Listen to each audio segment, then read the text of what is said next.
नमस्ते दोस्तों, आज हम पढ़ेंगे बेसिक्स ऑफ ऑपरेटिंग सिस्टम। यहाँ पर लिखा हुआ है बेसिक्स, लेकिन यहाँ पर कुछ चीज़ें थोड़ी सी डीप में होंगी।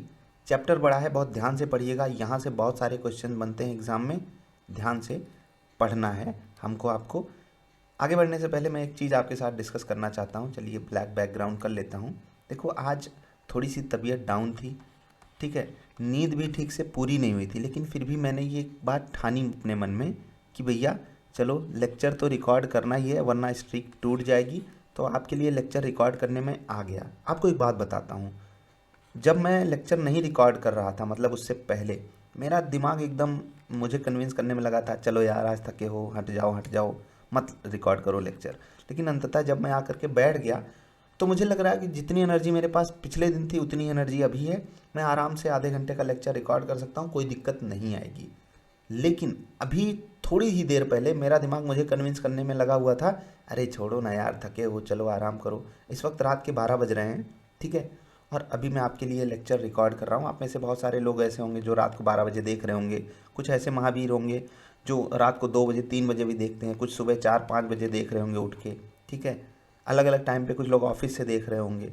और मैं इतने लोगों की बात किया, सब अलग अलग कहानियाँ हैं। देखो, पिछली वीडियो में अभी तक जहाँ तक मैंने देखा है 12 लोगों ने उसको देखा है। उससे पहले वाली वीडियो को लगभग 50 लोगों ने देखा है।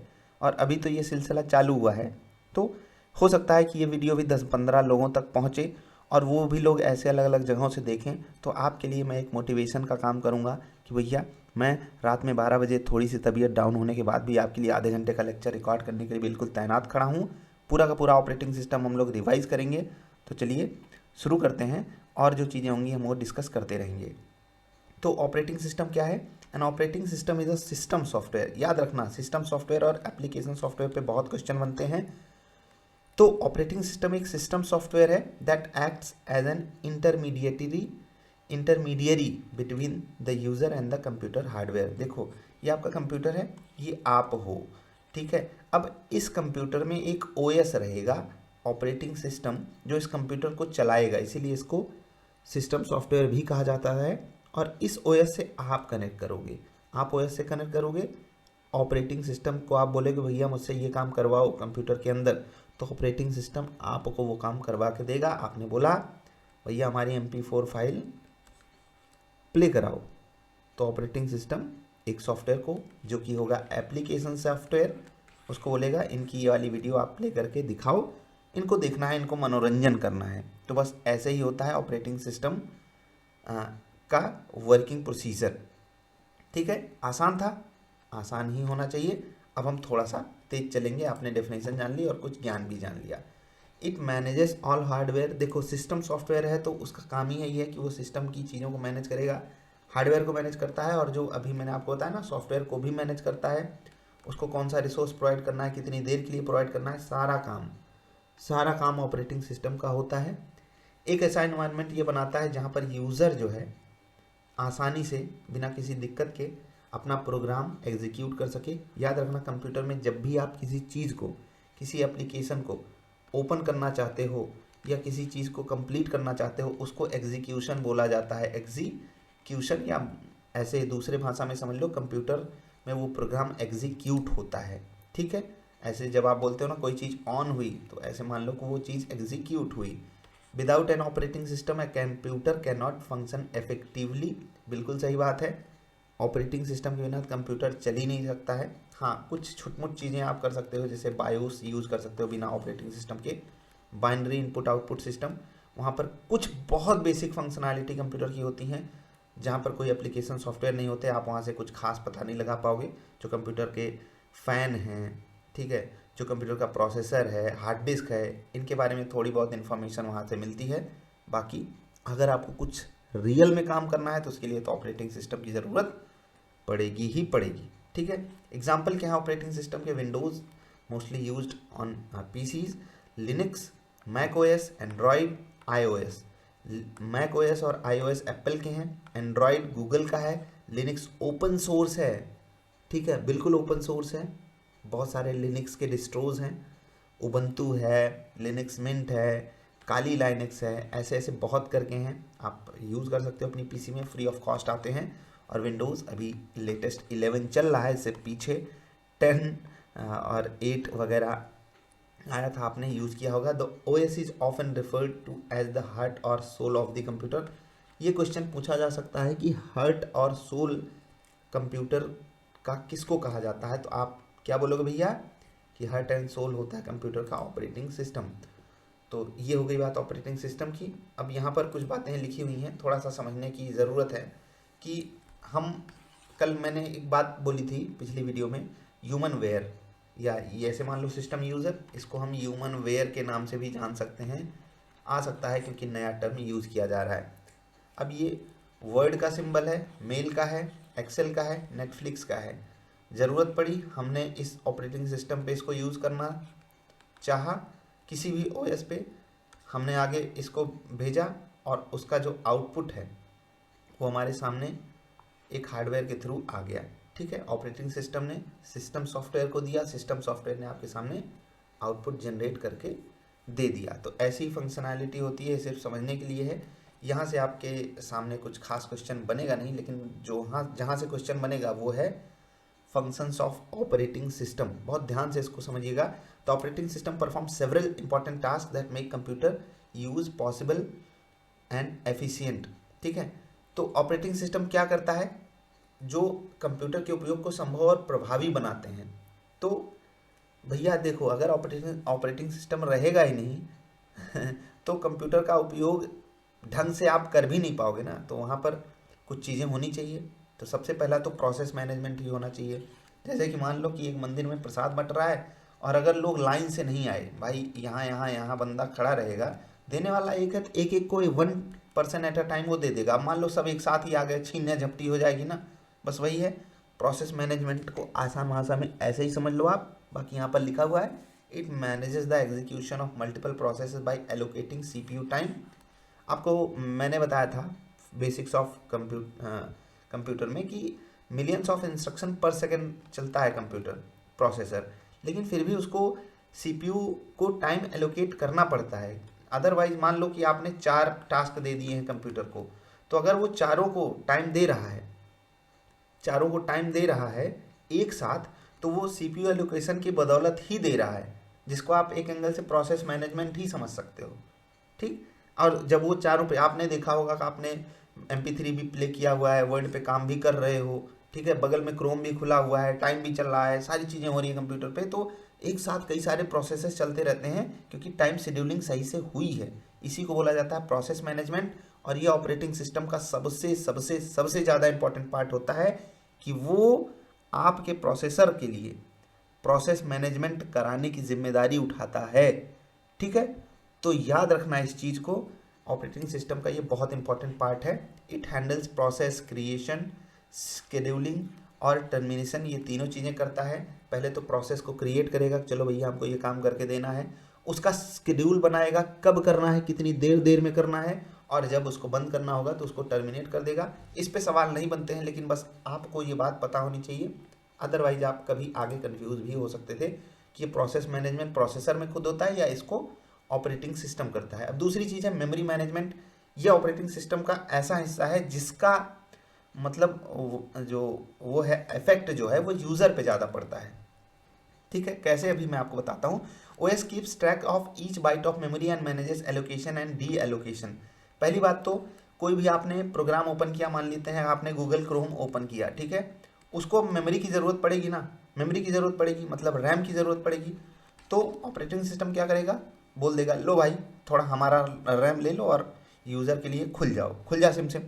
और जैसे ही हमने क्लोज़ किया, इधर हमने आकर के अपना क्रोम क्लोज़ किया, तो भैया मेमोरी उसने खाली कर दी और फिर वो जो मेमोरी खाली हुई उसको डी एलोकेट किया आपके ऑपरेटिंग सिस्टम ने, और वो दूसरे उसके लिए तैयार रख लिया, चलो भैया अभी हमारी ये मेमोरी आइडल है, जब भी ज़रूरत पड़ेगी हम उसको दे देंगे। ये बात हो गई। अब आप कहोगे कि यूज़र से इसका क्या आप रिलेशन बता रहे थे। देखो, आपने सुना होगा 4 GB रैम हमारे लैपटॉप में है, 8 GB है, अभी बहादुर लोग 16 GB पे आ चुके हैं। जैसे मेरे सिस्टम में 32 GB है, अभी आपको दिखा भी दूंगा मैं, ठीक है, 32 GB रैम है। तो ये सब चीज़ें जो होती हैं हम अपने लिए अपनी सुविधा के लिए करते हैं ना। तो अगर हम सिर्फ 4 GB रैम लगा दें सिस्टम में, तो सिस्टम आपने देखा होगा स्लो हो जाता है।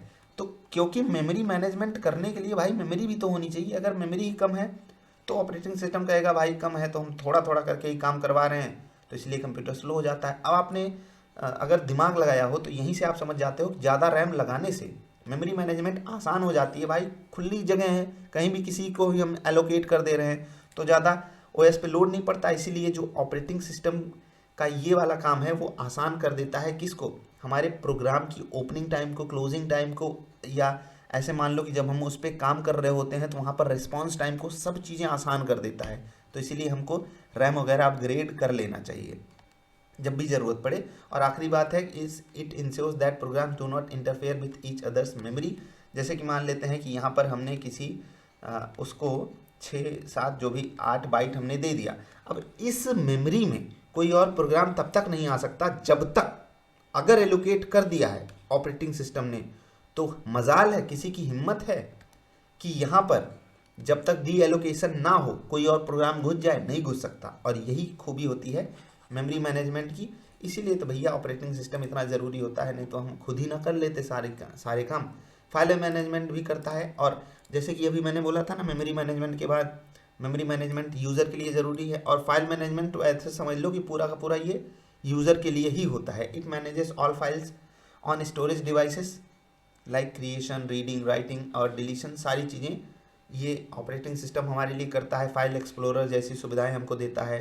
फाइंडर है, जब आप स्पेस बटन और एल दबाते हो तो मैक में फाइंडर खुल जाता है। फाइल एक्सप्लोरर, विंडो ई दबाते हो, विंडो बटन जो होती है और ई बटन जो होती है, इनको जब आप एक साथ दबाते हो तो फाइल एक्सप्लोरर खुल जाता है, माई कंप्यूटर और तमाम चीज़ें खुल जाती हैं। डिवाइस मैनेजमेंट, हाँ ये इंपॉर्टेंट पार्ट है, होता यूज़र के लिए है लेकिन यूज़र को पता नहीं चलता भैया ये चीज़ें मेरे लिए हैं। क्योंकि भैया अगर आपके लिए इनपुट आउटपुट डिवाइसेस नहीं मैनेज की जाएंगी तो आप कुछ तो कर ही नहीं पाओगे सिस्टम पे।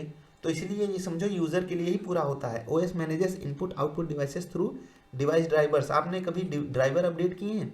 जो पुराने खिलाड़ी होंगे वो करके बैठे होंगे, बाकी अभी तो सिस्टम अपडेट के साथ सारे ड्राइवर्स ऑटोमेटिकली अपडेट हो जाते हैं। पहले के ज़माने में क्या होता था, मतलब आज से 5 7 8 साल पहले तक एक एक ड्राइवर को मैनुअली हमको इंस्टॉल करना पड़ता था। अगर मैं आपको दिखाना चाहूँ तो 1 मिनट में आपको दिखा भी देता हूँ, वहाँ से आपको काफ़ी हेल्प मिल जाएगी।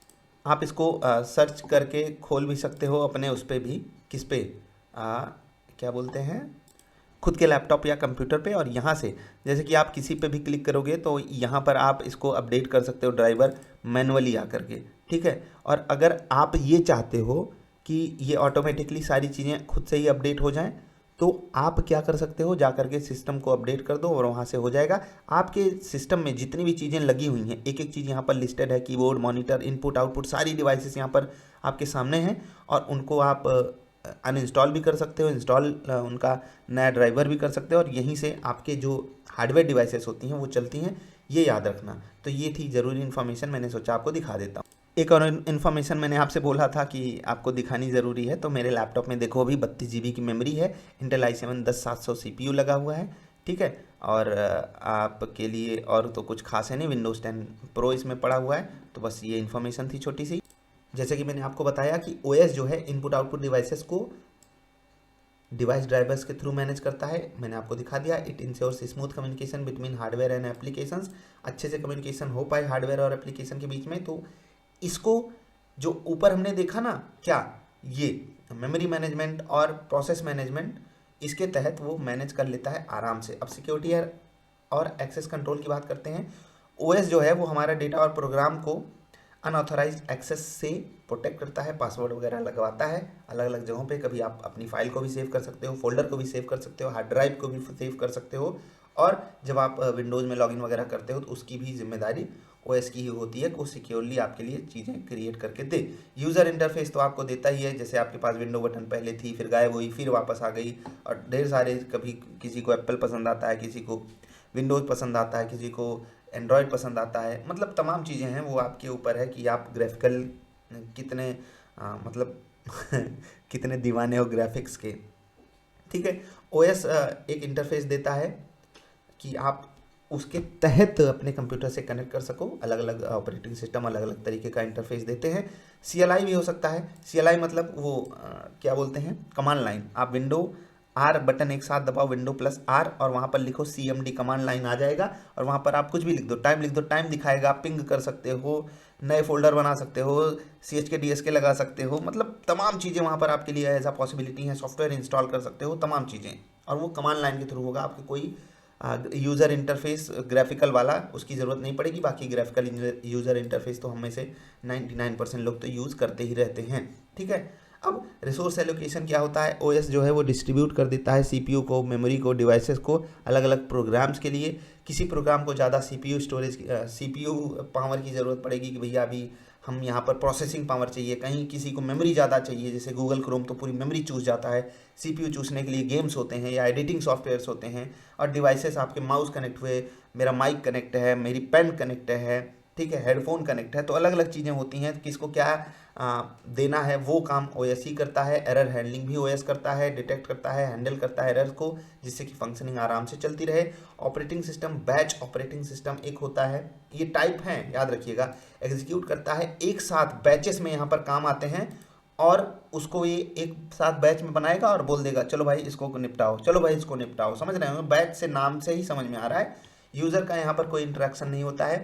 पहले के मशीन्स में ऐसा ही सिस्टम बनाया जाता था कि पहले भाई क्या ही करोगे। टाइम शेयरिंग ऑपरेटिंग सिस्टम, हाँ इस पे को सवाल बनता है, सवाल तो इस पे भी बनता है, ठीक है। लेकिन टाइम शेयरिंग पे इसलिए ज़रूरी है क्योंकि यहाँ पर मल्टीपल यूज़र्स जो है एक साथ एक सिस्टम को साइमल्टेनियसली यूज़ कर सकते हैं। साइमल्टेनियसली मतलब एक साथ यूज़ कर सकते हैं। और यूनिक्स का एक उदाहरण है। रियल टाइम ऑपरेटिंग सिस्टम क्या होता है, ये रिस्पॉन्ड करता है इंस्टेंटली टू इनपुट्स। जैसे कि हमारा आपका, समझ रहे हैं ना, हमारा आपका जो सिस्टम है, हमको लगता है कि ये रियल टाइम में वो करता है, लेकिन वो थोड़ा सा ना, थोड़ा सा मतलब समझ लो कि इन सब जो ये जो रोबोटिक्स वाले हैं या मेडिकल सिस्टम्स हैं, इनसे थोड़ा सा वो प्रोसेस स्लो होता है हमारा। QNX हो गया, VxWorks हो गया। QNX VxWorks की एक एग्जांपल है रियल टाइम ऑपरेटिंग सिस्टम के। इस पे सवाल पूछेगा तो सिर्फ आपको ये बताना है कि ये इनपुट देते ही आउटपुट देता है, मतलब इनपुट इधर आपने दिया, उधर आउटपुट आपको मिल गया। डिस्ट्रीब्यूटेड ऑपरेटिंग सिस्टम क्या करता है, controls multiple computer connected via network. Distributed मतलब बंटे हुए हैं, बंटे हुए मतलब आपने ये एक क्या है, ये लोकल एरिया नेटवर्क मान लेते हैं, बस कनेक्शन बना दिया ऐसे ऐसे ऐसे, ठीक है। अब यहाँ पर एक साथ कई कंप्यूटर ऐसे कनेक्टेड हैं, एक ही नेटवर्क पे हैं, ठीक है, ठीक है, एक ही नेटवर्क पे हैं। अब एक सिस्टम से इसको कनेक्ट कर दिया, इसी को डिस्ट्रीब्यूटेड ऑपरेटिंग सिस्टम बोला जाता है। अब ऐसे कैसे हो सकता है, ऐसे कैसे पॉसिबिलिटी है। आपने कॉलेज में अगर पढ़ाई करी हो तो वहाँ पर आपने ये चीज़ देखी होगी, ऑफिसेस में ये सारी चीज़ें चलती हैं, और अब तो बहुत तमाम जगहों पे ये चीज़ें यूज हो रही हैं, तो आप उसका एक जीता जाता उदाहरण देख सकते हो। बाकी पुराने समय में ये लोकस और अमीबा पे ये डिस्ट्रीब्यूटेड ऑपरेटिंग सिस्टम के वो हैं, नाम हैं, तो आप यहाँ से देख ही सकते हो। बाकी अब आते हैं उन पे जो रियल लाइफ में अभी काम कर रहे हैं। नेटवर्क ऑपरेटिंग सिस्टम ये क्या करता है, manages and supports work station connected on a network. Work station क्या होता है, एक बढ़िया वाला कंप्यूटर। हमने यहाँ पर एक ऐसा कंप्यूटर बना दिया जिसके पास बहुत सारी पावर है, वो कई सारे यूज़र्स को आउटपुट देने की क्षमता रखता है। तो यहाँ अलग अलग नोड्स पे मान लेते हैं कि कई सारे कंप्यूटर कनेक्टेड हैं, उसने यहाँ पर रिक्वेस्ट भेजी, यहाँ इतना तगड़ा लगा हुआ है ऑपरेटिंग सिस्टम की, वो एक साथ सबको इन्फॉर्मेशन देने की काबिलियत रखता है। नॉवेल है, नेटवेयर है, विंडोज़ का पूरा सर्वर है, तो ये इस तरीके से काम करता है। यहाँ पर आपको छोटा छोटा डिफरेंस पता होना चाहिए, माइन्यूट सा। मोबाइल ऑपरेटिंग सिस्टम तो आपको पता ही है, इसमें मुझे कुछ भी बताने की ज़रूरत नहीं है, ठीक है। अब कॉमन ऑपरेटिंग सिस्टम्स यहाँ पर हमारे सामने लिखे हुए हैं, इनका नाम आप पढ़ सकते हो। एक बार मैं ये वाला रिवीजन आपको फिर से करवा देता हूँ। बैच ऑपरेटिंग सिस्टम, कई काम को एक साथ कंबाइन करके। टाइम शेयरिंग में क्या होता है, इसको कब देना है, उसको कब देना है, ये हमको पता होता है, ठीक है। और मल्टीपल यूज़र्स के लिए ही वो होता है कि चलो भैया आ जाओ, आप काम करो हमारे साथ। रियल टाइम में तुरंत इनपुट तुरंत आउटपुट डिस्ट्रीब्यूटेड में बांटा गया है नेटवर्क के थ्रू, और वहाँ पर काम हो रहा है। नेटवर्क ऑपरेटिंग सिस्टम में एक वर्क स्टेशन बना दिया जाता है, एक नेटवर्क से कनेक्टेड होता है, और वहाँ पर आपका मैनेजमेंट अच्छे से हो पाता है उस ऑपरेटिंग सिस्टम के थ्रू। मोबाइल वाला तो आप जानते हो एंड्रॉयड और iOS है, ये टैबलेट वगैरह पे चलता रहता है। अभी मैं विंडोज़ यूज़ कर रहा हूँ तो आप यहाँ पर देख सकते हो। मोस्ट पॉपुलर है ये, माइक्रोसॉफ्ट विंडोज़ की तरफ से आता है। लिनक्स ओपन सोर्स है, हाईली सिक्योर है। मैक ओएस एप्पल का है, मैकिंटोश कंप्यूटर्स पे ये चलता है। एंड्रॉयड मोबाइल डिवाइसेस में यूज होता है। लिनक्स कर्नल पे चलता है। कर्नल एक ऑपरेटिंग सिस्टम का कोर पार्ट होता है, उसी के तहत बना हुआ है आपका Android. IOS Apple mobile system पे चलता है, ऑपरेटिंग सिस्टम है जो कि आईफोन और आईपैड पे चलता है। CLI मैंने आपको पहले ही बताया, MS DOS है, माइक्रोसॉफ्ट डॉस और यूनिक्स। ये यहाँ पर आप कोड वर्ड में कंप्यूटर से बात कर सकते हो और बहुत सारे काम कर सकते हो। बहुत सारे केसेस में ये बहुत पावरफुल तरीके से काम भी करते हैं। GUI मैंने आपको पहले भी समझाया। हाँ अच्छा, टच यूज़र इंटरफेस, ये आपको पता होना चाहिए। आजकल जो टच इनेबल्ड डिवाइसेस आ गई हैं उसको टच यूज़र इंटरफेस भी बोला जाता है। TU आ जाए तो वहाँ पर कंफ्यूज मत हो जाना।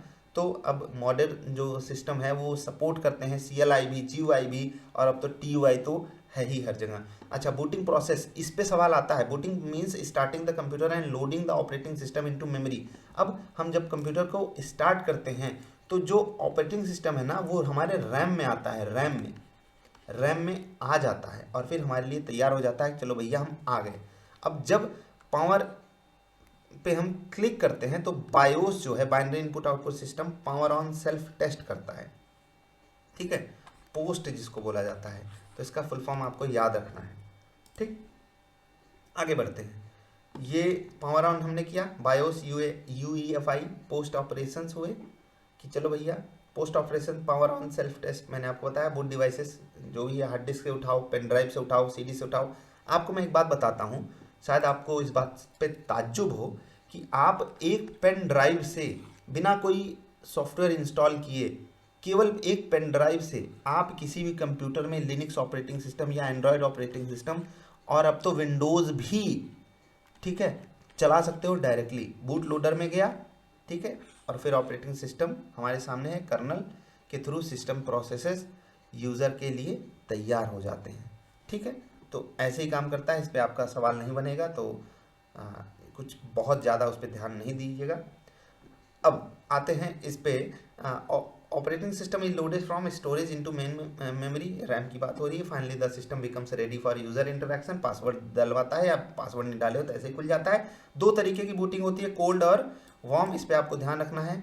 वार्म का मतलब होता है कि आपने रिस्टार्ट कर दिया, चलते चलते सिस्टम फिर से चालू हो गया, ठीक है, चलते चलते बंद हो गया था या आपने बंद कर दिया था। अब पर्पज क्या है सिस्टम सॉफ्टवेयर का? अच्छा, थोड़ा सा आप इसका स्क्रीनशॉट भी ले सकते हो, यहाँ से एक सवाल बनना है, लगभग बनता ही है। Manage hardware and software system software, ये होता है सिस्टम सॉफ्टवेयर का काम। एप्लीकेशन सॉफ्टवेयर क्या करता है? स्पेसिफिक यूज़र टास्क करता है एप्लीकेशन सॉफ्टवेयर में। MS वर्ड हो गया, एक्सेल हो गया, फोटोशॉप हो गया, फिल्मोरा हो गया, फोटोशॉप हो गया, तमाम फोटोशॉप तो है यार, अब तो बहुत सारी चीज़ें हैं। क्या क्या मैं अपना सॉफ्टवेयर बताना चाहूँ, एज है ब्राउज़र में, क्रोम है, मोजिला फायरफॉक्स है, और अभी प्रीमियर प्रो है, VLC मीडिया प्लेयर है, ये जो पेन वाला सॉफ्टवेयर में एपिक पेन यूज़ कर रहा हूँ, मोवावी स्क्रीन रिकॉर्डर यूज़ कर रहा हूँ, व्हाट्सएप हो गया, तमाम चीज़ें हैं, और भी चीज़ें हैं, अभी तो दिख भी नहीं रही हैं, इतनी चीज़ें हैं। अच्छा, एग्जांपल क्या है? OS है, ऑपरेटिंग सिस्टम हो गया, कंपाइलर हो गया, ये सिस्टम सॉफ्टवेयर होते हैं। कुछ यूटिलिटीज़ भी होती हैं, जैसे कि आपका एंटीवायरस वगैरह, वो अब उसको कुछ लोग यहाँ पर एप्लीकेशन सॉफ्टवेयर मान लेते हैं, लेकिन भैया वो आपके लिए एज आ यूटिलिटी है, तो वो सिस्टम सॉफ्टवेयर ही माना जाएगा। कंट्रोल कंप्यूटर ऑपरेशंस, ये कंप्यूटर ऑपरेशन को कंट्रोल करता है। यहाँ पर आप किसी सिस्टम सॉफ्टवेयर के अंडर में ही काम करोगे। और डिपेंडेंसी क्या होती है?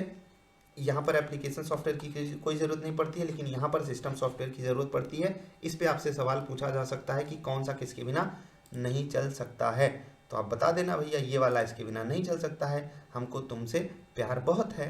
Provides interface between user and hardware, operating system यही करता है, यूज़र हार्डवेयर के बीच में इंटरफेस प्रोवाइड करेगा, रिसोर्सेज को अच्छे से मैनेज करेगा, सिस्टम की सिक्योरिटी और स्टेबिलिटी पे ध्यान देता है, मल्टीटास्किंग और मल्टी प्रोसेसिंग करता है। अच्छा, इस पे डिफरेंस आपको पता होना चाहिए। हो सकता है कहीं कोई आपसे पूछ ले और आप बड़े एक्सपर्ट बनते फिरते हो कंप्यूटर के और आप बता ना पाओ। मल्टीटास्किंग मतलब टास्क A, ठीक है, T1 T2 T3, आपने 3 काम का जिम्मा उठाया एक साथ करने का, ये हो गया मल्टीटास्किंग। अब एक टास्क में मल्टीपल प्रोसेसिंग होती है, मतलब अब किसी को सब्जी बनाना है, किसी को दाल बनाना है, किसी को चावल बनाना है।